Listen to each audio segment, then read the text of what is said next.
So part की starting वहीं से होती है जहाँ पर प्रीवियस पार्ट फिनिश हुआ था। तेजू को लिम और मुख के रिलेशनशिप के बारे में जब मालूम पड़ा तब उसे काफ़ी जेलसी हो रही थी और मुख पर गुस्सा भी आ रहा था। वो अपने गुस्से को कंट्रोल में करती है और घर वापस आने के बाद वो लिम से इन सब के बारे में बात करना चाह रही थी। लिम जब तेजू को देखता है तब उसे कहता है, मेरा कोई मूड नहीं है तुमसे आर्गुमेंट करने के लिए। तो वहीं पर तेजू लिम के हाथों से उसका वॉक छीन लेती है और कहती है, मैंने कहा मुझे तुमसे बात करनी है। मैंने सुना कि गैंगस्टर्स के बीच में फ़ाइट होने वाली है, क्या इन सब में तुम भी इन्वॉल्व हो? जिस पर लिम तेजू से कहता है, मुझे मेरा काम करना है और फालतू की बकवास के लिए मैं यहाँ पर नहीं बैठा हूँ। और बाय द वे तुम मेरी मदर नहीं हो जो मैं तुम्हें अपने सारे प्रॉब्लम्स को बताता रहूँ। ऐसा कुछ भी नहीं है, तुम गलत सोच रही हो। तेजू फोर्स करती है लिम से पूछने में, जिस पर लिम गुस्से में तेजू से कहता है कि तुम्हें जा करके अपनी स्टडी करना चाहिए, ना कि मेरे कामों में इंटरफेयर करना चाहिए। तुम जितना अच्छे से स्टडी करोगी, जितने अच्छे मार्क्स लाओगी, उतना ही ज़्यादा तुम्हारा फ्यूचर ब्राइट रहेगा। तो अपने ब्राइट फ्यूचर के लिए स्टडी करो। तेजू को काफ़ी बुरा लगता है कि लिम इस तरीके से बात कर रहा है।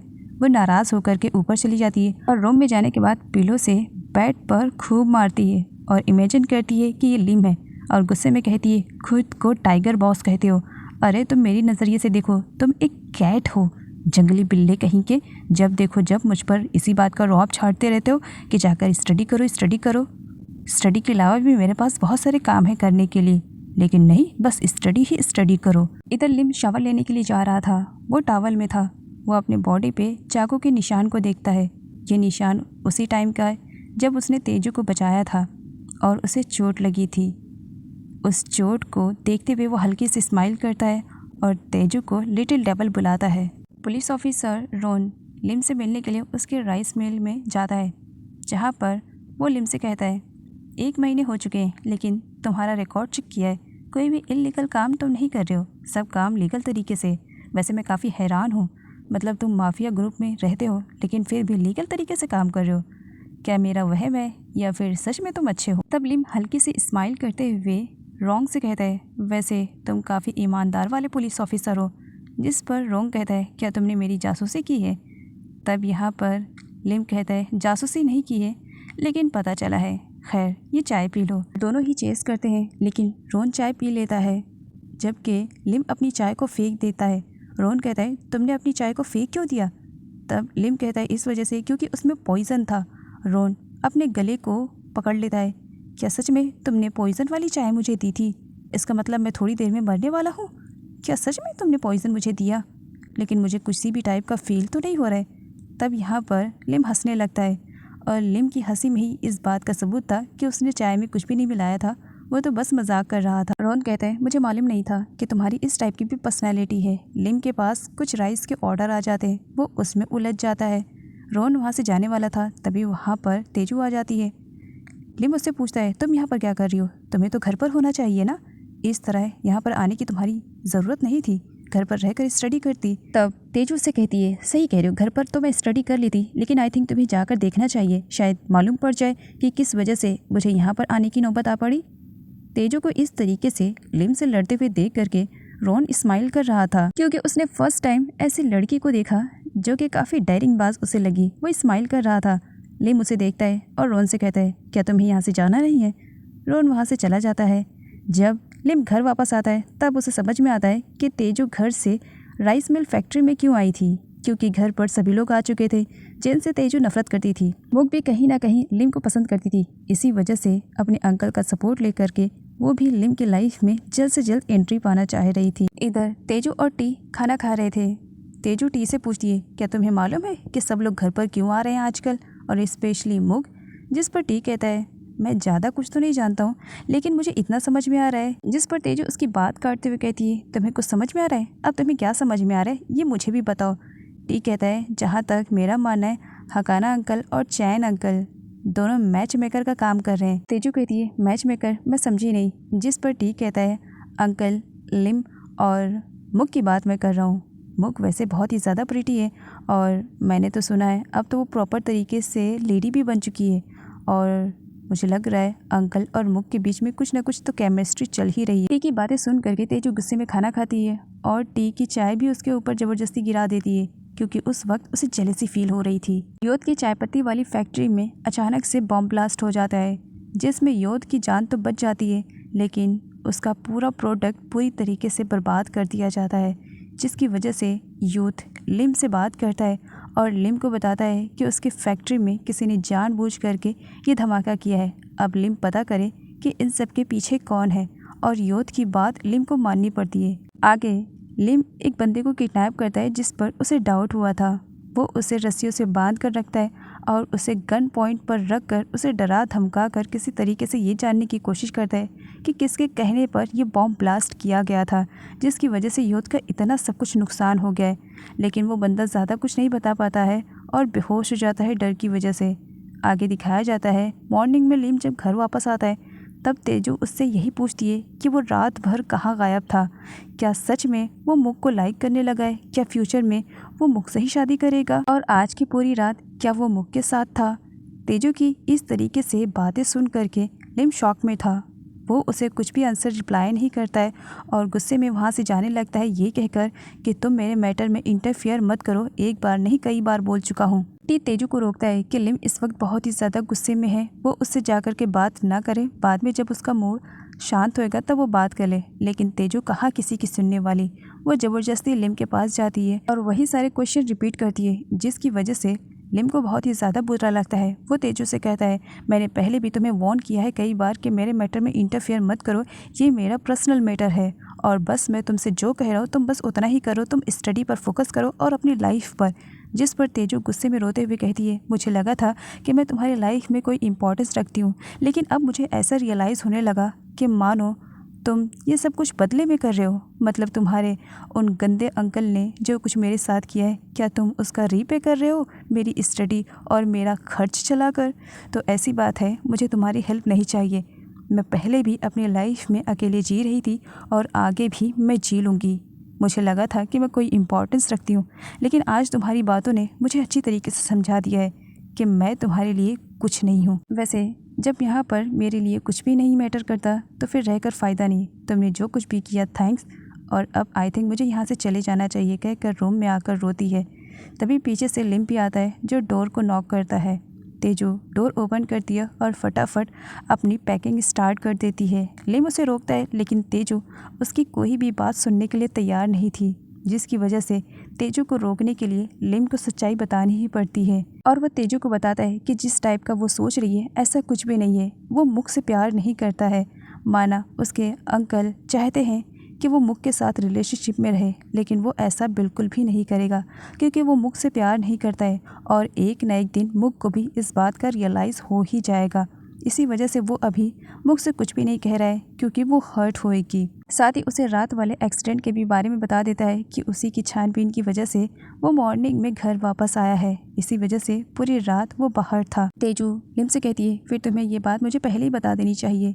लिम कहता है मैंने ज़रूरी नहीं समझा था, लेकिन तुम्हें मनाने के लिए और तुम्हें रोकने के लिए मुझे ऐसा करना पड़ा। मैंने हमेशा तुम्हें अपने फैमिली की तरह ट्रीट किया है, तुम मेरी फैमिली मेम्बर हो। इसी वजह से दोबारा घर छोड़कर जाने के बारे में कोई भी बात मत करना। और यहाँ पर वो यूथ के बारे में भी बताता है। पास्ट का फ्लैशबैक दिखाया जाता है। जब लिम छोटा था तब यूथ के डैड उसके पास शूज़ पॉलिश करवाने के लिए आए हुए थे। यूथ के डैड एक माफिया मैन थे, तो उनके बहुत सारे दुश्मन थे। एक दुश्मन उन्हें हर्ट करने वाला था, लेकिन लिम की वजह से उनकी जान बच गई थी। इसी वजह से वो काफ़ी खुश होते हैं और यहीं पर ही फर्स्ट टाइम लिम यूथ से मिलता है। यूथ के डैड ने लिम को अडॉप्ट करने का डिसाइड किया था और ऐसा ही होता है और इस हिसाब से यूथ उसका बड़ा भाई बन जाता है। इसी वजह से लिम ने यूथ की हेल्प की थी उसके बिजनेस को जब डिस्ट्रॉय किया गया था और अभी भी उसकी हेल्प कर रहा है। सच्चाई जानने के बाद तेजू काफ़ी सेटिस्फाई फील करती है। लिम तेजू से कहता है कि दोबारा घर छोड़ करके जाने के बारे में वो बात भी नहीं करेगी और स्टडी पर फोकस करेगी, और तेजू लिम की बात मान जाती है। इधर लिम अभी भी शांति से बैठा हुआ नहीं था। वो ये पता कर रहा था कि यूथ के चाय पत्ती वाली फैक्ट्री को किसने बर्बाद किया है। उसे एक बंदे पर डाउट होता है। तब लिम उस बंदे को किडनैप कर लेता है ताकि सही बंदे तक वो पहुँच सके जिसने ये सब कुछ करवाया है। वो उस बंदे को ले करके दूसरी जगह पर जाने वाला था, लेकिन तभी बिल्डिंग के ऊपर से कोई बंदा उस बंदे को शूट कर देता है, जिसकी वजह से वो ऑन द स्पॉट मर जाता है। एंड यहाँ पर वो लिम के बहुत सारे बंदों पर भी शूट करता है, जिसकी वजह से कई सारे गार्ड वहीं पर ही मर जाते हैं। अब लिम यहाँ पर खुद को बचाने और अपने बंदों को बचाने के चक्कर में उस बंदे को शूट करता है जो टेरेस से ये सब कुछ कर रहा था। सुबह के 5 बज गए थे। तेजू लिम को लेकर के परेशान थी क्योंकि अभी तक वो घर वापस नहीं आया था और इसके बारे में जब सैंग को मालूम पड़ता है तब वो भी लिम को लेकर के परेशान हो जाती है। तभी डोरबेल बजती है। सैंग डोर ओपन करती है। सामने लिम खड़ा था। सैंग उससे पूछती है, क्या बात है, परेशान हो? इतना लेट कैसे हो गया? क्या कर रहे थे? लिम उसे बताता है कि वो राइस फैक्ट्री की वजह से बिज़ी हो गया था और सब कुछ ठीक है। वो सैंग को सोने के लिए कहकर खुद ऊपर जा रहा था, लेकिन तेजू लिम का चेहरा देखकर ही समझ जाती है कि मामला गंभीर है, ज़रूर कुछ न कुछ तो गलत हुआ है। इधर लिम आते ही अपने फेस पर बार बार पानी डाल रहा था। वो जिस दलदल में फंसना नहीं चाह रहा था, आज उसी दलदल में वो गिर गया था। तेजू उसके पास आती है। उसे परेशान देख करके उससे पूछने वाली थी, जिस पर लिम तेजू को देखते हुए कहता है, तुम्हें तो मेरे बारे में सब कुछ मालूम है ना, मैं कैसा था, क्या था, और अब मैं तुम्हें बताना चाह रहा हूँ क्योंकि मैं सैंग को नहीं बता सकता हूँ, उसे बिल्कुल भी परेशान नहीं देख सकता हूँ। तुम्हें तो सब मालूम है, इसी वजह से अपने दिल का हाल मैं तुम्हें बता सकता हूँ। आज मैं मर्डरर बन गया हूँ। आज मैंने किसी का मर्डर किया है। मैंने अपने हाथों से अपने आप को बचाने के चक्कर में किसी को जान से मार दिया है। मैं जिस दलदल में गिरना नहीं चाह रहा था, वक्त और हालात ने मुझे इतना मजबूर कर दिया है कि आज मैंने अपने हाथों को किसी के खून से रंग दिया है कहकर वो अपसेट हो जाता है, जिस पर तेजू लिम को पीछे से हक करती है और उसे तसल्ली दिलाती है।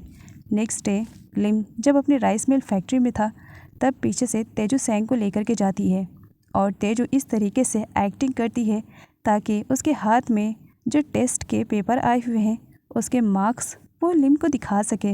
लिम देखते ही समझ जाता है, लेकिन फिर भी यहाँ पर वो इस तरीके से रिएक्ट करता है कि मानो सब कुछ ठीक है। तेजू लिम को टेस्ट पेपर शो करती है। टेस्ट के मार्क्स देख करके लिम हल्की सी स्माइल करता है और तेजू से कहता है, हाँ अच्छे हैं, थोड़ा और हार्ड वर्क करो। तेजू का कहना था उसके मार्क्स अच्छे आए हैं तो लिम उसे कहीं पर घुमाने के लिए लेकर के जाए। तभी वहाँ पर मुक्की भी एंट्री हो जाती है जो लिम के लिए खाना लेकर आई हुई थी। वो भी उसने अपने हाथों से बनाया था। लिम उसे एक्सेप्ट कर लेता है। बाद में तेजू को बुरा लगता है। वो लिम का रास्ता रोकते हुए कहती है, क्या तुम्हारी नीयत बदल तो नहीं रही है या तुम्हारा डिसीज़न चेंज हो रहा है? वैसे मुझे तो कुछ अलग ही लग रहा है। लिम कहता है, मैं समझा नहीं। तेजू कहती है, क्या तुम्हारा इरादा बदल रहा है? क्या सच में तुम उस मुख के पीछे तो नहीं भागने वाले हो कि कहीं उससे शादी करने वाले हो? उसकी लाई हुई चीज़ों को इस तरीके से एक्सेप्ट कर लेते हो? जिस पर लिम कहता है, अगर तुम फिर से बकवास भरी बातें करोगी तो मैं तुम्हारी बात नहीं सुनूंगा, लिटिल डेविल कहकर वहाँ से चला जाता है। तेजू कहती है, मुझे मालूम नहीं तुम मुझे लिटिल डेविल क्यों कहते हो, लेकिन हाँ अगर किसी दिन लिटिल डेविल बन गई तो सबसे पहले तुम्हारा हाल बेहाल करूँगी। जब तेजू घर वापस आती है तब सरप्राइज़ में उसे ग्रैंड मदर मिलती है। वो बहुत ही ज़्यादा खुश हो जाती है और ये सरप्राइज़ लिम की तरफ से था। तेजू ग्रैंड मदर से कहती है, अब आप आ ही गई हैं तो आपको मैं आसानी से जाने नहीं दूंगी, अब आपको मेरे साथ ही रुकना पड़ेगा। तेजू खुश होती है जब उसे मालूम पड़ता है कि लिम ग्रैंड मदर को कुछ टाइम के लिए ही घर पर लेकर आया है और वो तेजू के साथ ही रहेंगी। तेजू ग्रैंड मदर से कहती है कि उसे अपना फेवरेट वाला फूड खाना है, वो भी ग्रैंड मदर के हाथों से। तो वहीं पर लिम भी अब झगड़ा करने लगता है, ग्रैंड मदर आप मेरी ग्रैंड मदर हो तो आप मेरे लिए पहले मेरा फेवरेट फूड बनाएंगे। तेजू अपने लिए लड़ रही थी तो लिम अपने लिए। टी का तो जैकपॉट लग गया था। मैथ के फॉर्मूले उसने चुटकियों में सॉल्व कर दिए थे। तेजू जब चेक करती है तब सारे प्रॉब्लम्स बहुत ही गलत तरीके से सॉल्व किए हुए थे। इसी वजह से वो सभी को क्रॉस कर देती है। टी कहता है, मैंने इतना स्ट्रगल करके किया था। तेजू उसे फोकस करने के लिए कहती है। तभी वहाँ पर लिम के अंकल आ जाते हैं जो तेजू से पूछते हैं कि लिम कहाँ पर है। टी तो उनके रिस्पेक्ट में खड़ा हो जाता है, लेकिन तेजू तो एकदम पत्थर की मूर्ति की तरह वहीं पर ही बैठी रहती है। उसे कोई भी फ़र्क नहीं पड़ता है। तेजू से जब लिम के बारे में पूछा जाता है तब वो कहती है कि वो बाहर चले गए हैं, जिस पर लिम के अंकल का कहना था, लेकिन मैंने तो लिम की कार को बाहर खड़े हुए देखा है। जिस पर तेजू कहती है, हाँ तो जब कार बाहर खड़ी है तो मुझसे पूछने की ज़रूरत क्या है, जाकर खुद ही चेक कर लो कि अंकल लिम घर पर है भी या नहीं। जिस पर हकाना को बहुत ही ज़्यादा गुस्सा आता है, लेकिन इस वक्त उसे लिम से कुछ इम्पॉर्टेंट बात करनी थी तो इसी वजह से वो तेजू से बहस नहीं करते हैं। लिम के अंकल के जाने के बाद टी तेजू से कहता है कि इस तरीके से लिम के अंकल के साथ उसे आर्ग्यूमेंट नहीं करना चाहिए, वो उसकी लाइफ में सीन क्रिएट कर सकते हैं। तब तेजू कहती है, हाँ क्योंकि उनके पास बहुत ज़्यादा फ्री टाइम रहता है, लेकिन आज उनके पास फ्री टाइम नहीं है, ज़रूर कुछ ना कुछ तो गड़बड़ है। टी कहता है, नहीं तेजू तुम ऐसा कुछ भी नहीं करोगी। तेजू कहती है, अब तो मैं कर रहूँगी।